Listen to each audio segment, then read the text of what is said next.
Okay, hello Cloud Gurus and welcome to this lecture. In this lecture, we're going to look at load balancers and health checks. So this is a lab and you will need to log into the AWS console. Okay, so here I am in the AWS console. I'm going to go over two services and we're going to start with EC2.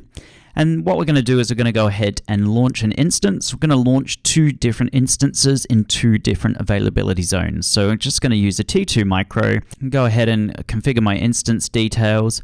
I'm going to do it into my default VPC. I'm going to scroll down and I am going to give this a bootstrap script. So here's my bootstrap script here. It is available in the resources section of the course. And essentially all it's doing is it's running a yum update. It's installing Apache, it's starting the Apache service, and then it's making sure Apache starts back up if this EC2 instance reboots.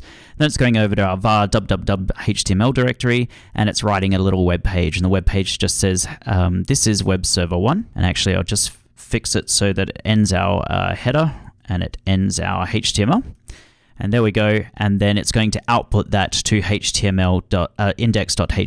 Okay, so I'm going to paste that in there. And then I'm going to go ahead and add my storage. And then I'm going to go ahead and add my tags.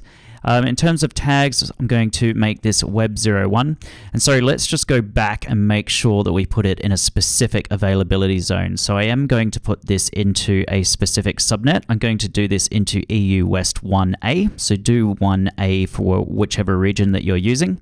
And then I'm going to go and I'm going to change this to name, and then it's going to be web01. And then we're going to add our security groups, configure our security groups. If you just use your web DMZ security group, that's fine. Review and launch, and then I'm going to go ahead and launch it and just acknowledge that you've got your key pair.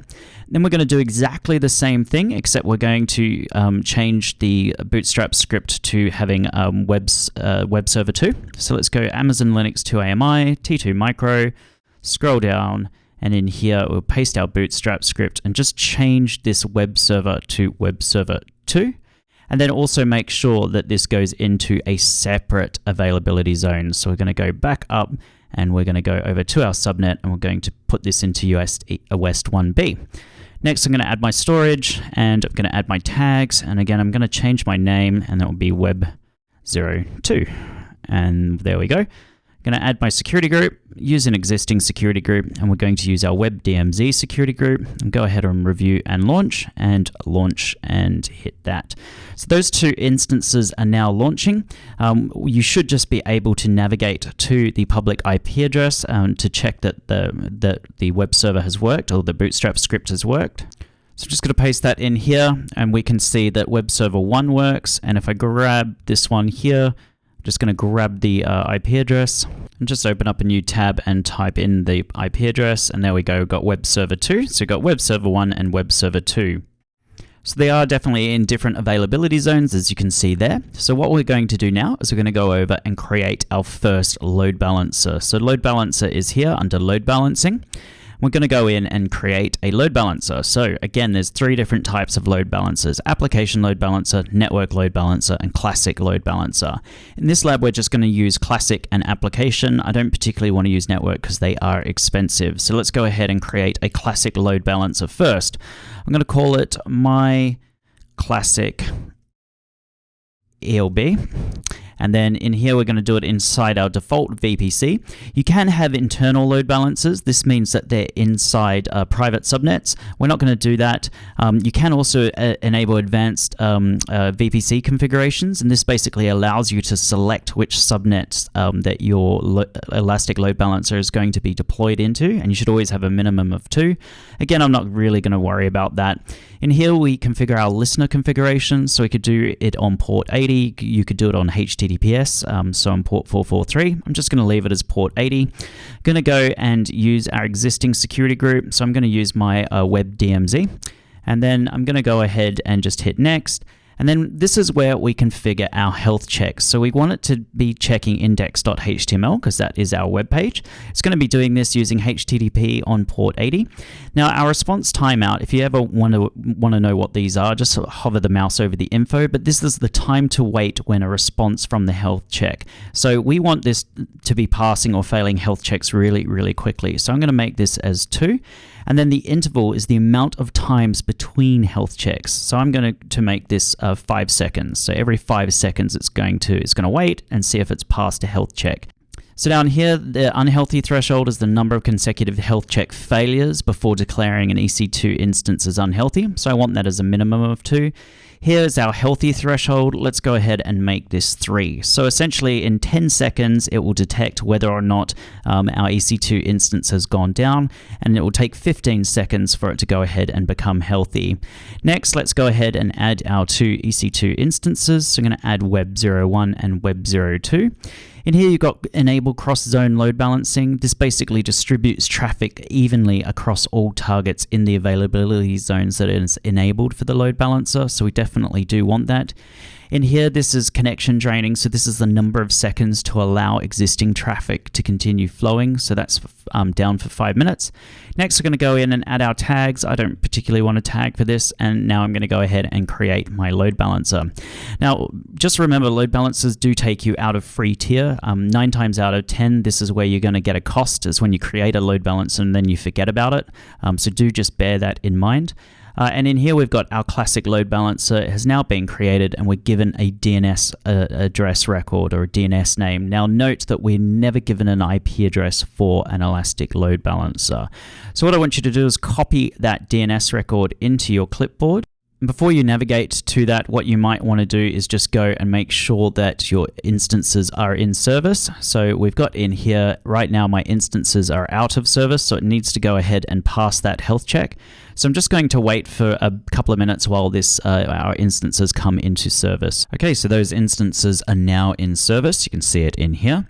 So all we need to do is now browse to the DNS address of our Elastic load balancer. So go ahead and put that in your browser.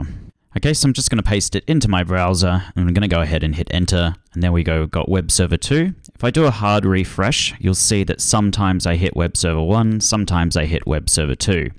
So what we're going to do now, we're going to go back over to the AWS console. I'm going to go over to EC2, and I'm going to go ahead and shut down web server 1. So I'm going to go to my actions, instance state, and I'm just going to stop it. I'm not going to terminate it. So that is now stopping the instance. And of course, as soon as this instance is stopped, it's going to stop serving HTTP traffic to my load balancer. So my load balancer is going to detect that using the health check. And essentially what it's going to do is it's going to mark the instance as unhealthy and take it out of the load balancing pool. So I'm just going to pause the video while this stops. Okay, so that has now stopped. Now, if we go back over to our Elastic load balancers and we click on here, we can click on our instances, and you can see that one is in service and the other one is out of service. And if I go back to my browser tab and I hit refresh, I'm now only going to get web server 2. I'm not going to get web server 1. So our load balancer has detected that web server 1 has gone down, and now it's sending all our traffic to web server 2. So that's all that classic load balancers do. You can also do some monitoring in here with CloudWatch. You can have some CloudWatch metrics for your load balancer. But you can see that it's not very intelligent. It's basically a dumb load balancer is the best way to put it. So let's go ahead and create a new load balancer. Before I do that, let's just go over to EC2, and I'm just going to power up my web server 1. So I'm going to go over to my actions, and I'm going to go ahead and hit start again. And then what we're going to do is we'll go in and delete our Elastic load balancer, our classic load balancer, I should say, because we're not going to use it anymore. And so I've deleted that. And then what I want to do is I want to go in and go to target groups. I'm going to go ahead and create a target group. And a target group is basically where your load balancer is going to route requests to the targets in that target group, and using the target group that you specify and perform health checks. So it's basically, you could have a group of EC2 instances for your European customers. Then you could have different ones for your American customers, which have different language settings, etc. And you can actually create application load balancers that detect it and send it to the right groups. So I'm just going to call this web group 1 is the name of my target group. Target type, we're going to do it by instance. You can also do it by IP or by Lambda, but because we're using EC2 instances right now, we're going to go ahead and just use instances. IP address, you could basically have web servers that are not inside AWS, and you just have the public IP addresses. And then Lambda we're going to cover off in the serverless section of the course. We're just going to do it on port 80, so on HTTP. And then down here, it's asking us for our health check settings. So the path we're going to look for is index.html. And we can go in here and do our advanced health check settings. So again, I'm just going to change the threshold. So I'm going to have the healthy threshold as 2, unhealthy threshold as 3. Timeout is the amount of time in seconds during which no response means a failed health check. So let's just do it at 5. And our interval, I'm going to do this at 5 as well. And then the success code down here, this is a HTTP code, so 200 means it's been successful. Let's go ahead and hit create. It's saying the health check timeout must be smaller than the interval. So let's increase this to 6 and go ahead and hit create. And that has now created our target group. So we've got our target group, but the next thing we need to do is go in and add our targets. So we need to go in and add our instances. So I'm going to go in and hit targets, and then in here I'm going to go edit. And then what we can do is we can go in and add web01 and web02 and go ahead and hit save. And that now adds it into our target group. So the next thing we need to do is go in and create our load balancer. So let's create a load balancer. This time we're going to use our application load balancer. I'm going to call this myALB. So myALB. In here, it's going to make it internet facing. We're going to do it over HTTP. In here, you specify the availability zones. I want it in every availability zone. I'm going to go ahead and hit next. And it's just giving us a warning that it's not using HTTPS, but that's fine. We don't need to do that at this stage. I'm going to put it into our web DMZ security group. So it's going to go into there. And now we're going to configure our routing. So we can use the new target group, or we can use our existing target group. So we're going to use the existing one that we just set up. So web group 1, it's done by instance. It's using protocol HTTP on port 80, and it's looking for our index.html. So go ahead and hit next, register targets. It doesn't have any registered targets just yet. We'll go in and do that in a second. Let's go ahead and review and go ahead and hit create. So that has now created our application load balancer. What we need to do is just go over to our target groups and go into our targets. Right now we have no registered targets, but what we need to do is go ahead and add them. So just hit edit, click in here and say add to registered, and then go ahead and hit save. And then that will add it to our registered group. And then basically what we need to do is just pause the video and wait for this status to change from initial into registered. So let's go ahead and refresh the page, and you can see that the status has changed from initial to healthy. So our targets are now behind our application load balancer. Now you might be wondering, how is this more intelligent than the other load balancer? Well, if you go into load balancers and you go down to here, you can see in here you've got your listener. So you've got your HTTP listener ID, and you can go in and view and edit rules. And so you can go in and create rules. And it basically builds out this if-then sort of tree. So it's beyond the scope of this course to show you this in a lot of detail, but you should, if you just have a play around with it, I mean, look, you can go in and say add condition, so you can do it on a host header, or you can do it on a path, then add an action, forward to, redirect, return fixed response, etc., etc. So you can build this out. Now, if you do want to learn this in a lot of detail, we do have a dedicated course to application load balancers on the Cloud Guru platform. But for your exam, basically what you need to know is that application load balancers are much more intelligent than classic load balancers. You use application load balancers if you want to do intelligent routing, like something like this.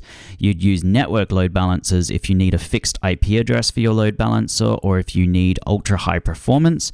And then you'd use classic load balancer if you just need really simple routing and you don't need any intelligence behind it and you want to keep your costs down. Now let's go and check that this is actually working. So if we just go over to our application load balancer, we go over to our description. You might want to make this a bit bigger so you can see it.